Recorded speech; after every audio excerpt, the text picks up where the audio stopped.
These are the things that are going to happen immediately. Raila Odinga is going to be buried on a Sunday. Number one, Johnson Sakaja will get impeached. It will take long. Number two, the Luo leadership yote, viongozi wote kutoka Luo Nyanza, mtaitwa State House ama in a private discussion.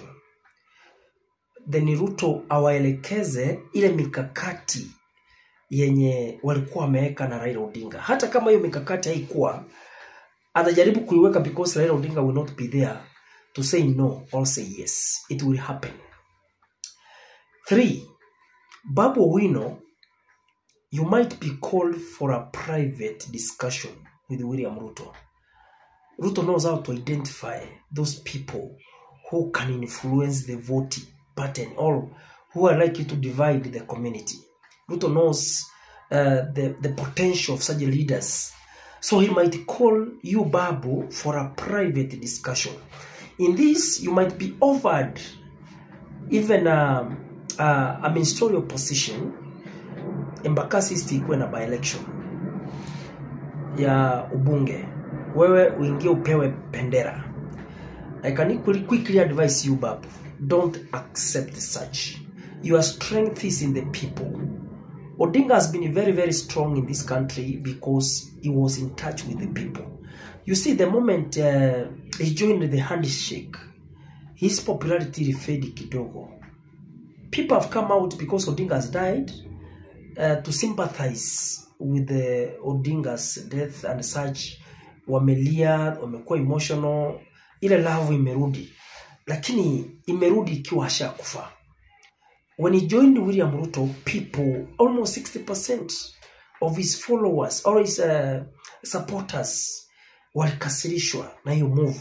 So the moment you'll be put or you'll be given a job with William Ruto, chances are very high that your popularity might fade out. And that's what the government or Ruto is thinking. Don't take that direction. Another thing that is going to happen quickly, so many governors wenye hamuko kwa line ya William Ruto ana mko na corruption cases, mtakuwa in the hot soup. Is either you agree to support Ruto ama your cases ziletwa hapa openly. And that's the way to arrange a team or mobilizing a team for 2027. Don't be scared or threatened. Take your stand, be with the people, and it's important. And that's what made Raila Odinga a strong man, being with the people.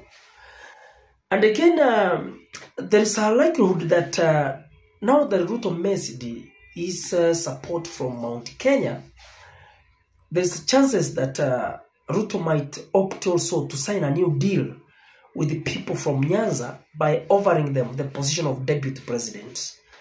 Because there is no another place Ruto can run to apart from sticking with the rules, our party deputy president position ahead of 2027. So it's important, you guys, to make your quick judgment. Mimi nimewambia in brief, do it in details. If you subscribe to these ideas, you'll just mess yourself as a community. My singular advice, Asen Ruche.